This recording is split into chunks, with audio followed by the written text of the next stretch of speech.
उस समय राष्ट्रपिता महात्मा गांधी ने किया था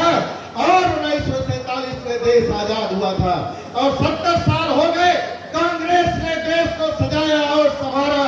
लेकिन 2014 में जब नरेंद्र मोदी की सरकार बनी थी इतना कोई उम्मीद नहीं किया था कि भारत की जनता इस तरीके से प्रताड़ित होगी। लेकिन आप सबको मालूम है इन 10 वर्षों में चाहे नौजवान हो, चाहे युवा हो, चाहे किसान हो, सब प्रताड़ित है, पीड़ित है और शोषित है। इसलिए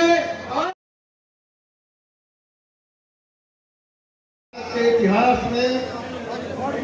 आजादी की दूसरी लड़ाई में हमारे बीच में उपस्थित हमारे राष्ट्रीय सचिव, हम सबके नेता आदरणीय भंवर साहब, हमारे प्रदेश के अध्यक्ष आदरणीय हमारे साथी भी रहे जीतू पटवारी जी, विवेक तनखा जी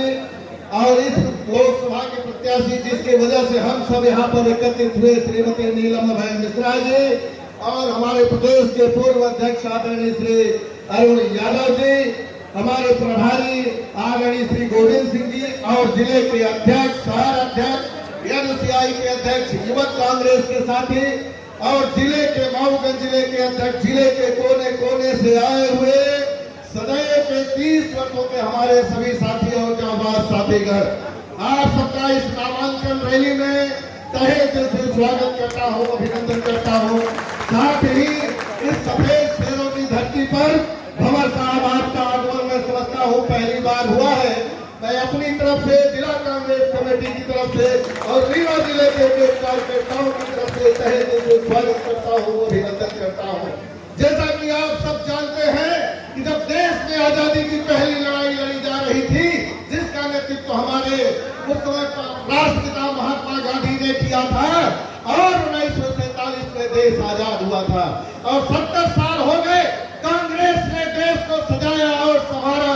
लेकिन 2014 में जब नरेंद्र मोदी की सरकार बनी थी इतना कोई उम्मीद नहीं किया था कि भारत की जनता इस तरीके से प्रताड़ित होगी। लेकिन आप सबको मालूम है इन 10 वर्षों में चाहे नौजवान हो, चाहे युवा हो, चाहे किसान हो, सब प्रताड़ित है, पीड़ित है और शोषित है। इसलिए आज यह लोकसभा का चुनाव जो होने जा रहा है, हमारे देश के नेता जो दूसरी आजादी की लड़ाई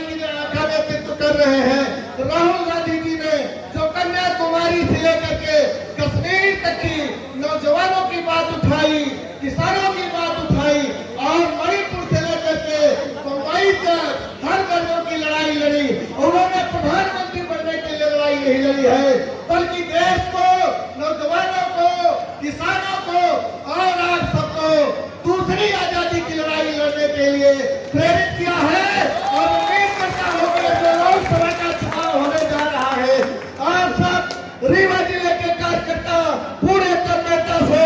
ये ध्यान नहीं रखना है कौन लड़ रहा है कौन नहीं लड़ रहा है, आप सब इस आजादी की लड़ाई में शामिल है, इस बात का आप सबको विश्वास रखना है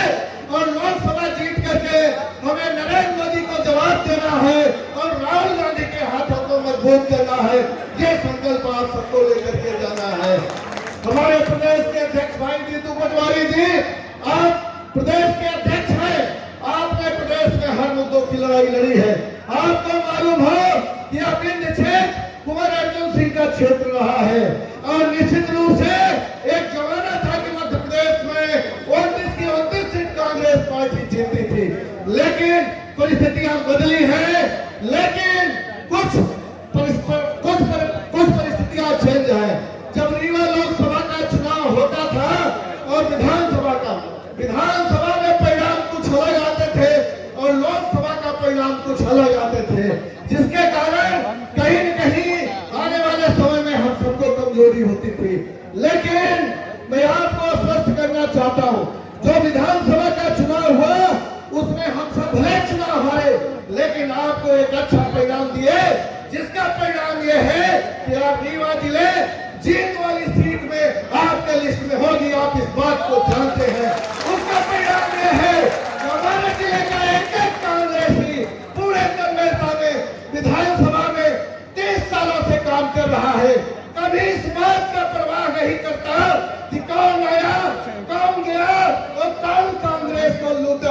लेकिन मैं धन्यवाद करता हूँ रीवा जिले के एक नौजवानों को, कांग्रेसियों के प्यार के कंधे पर यह जिम्मेदारी है और लोकसभा का चुनाव जीत करके